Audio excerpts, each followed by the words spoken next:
This video shows how you can make a line graph in Google spreadsheet. For that, select the data for which you want to make the line graph, and then click on insert chart.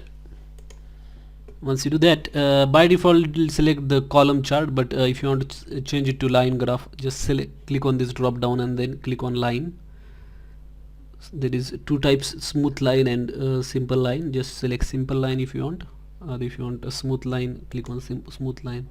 And that is how this line graph is created. You can also customize that graph. You can change the series, legend, lots of things can be changed, like line thickness, point size, like that. You can change the point size in diamonds or pentagon, whatever is that. Point size is also can be changed. Legends can also be changed over here,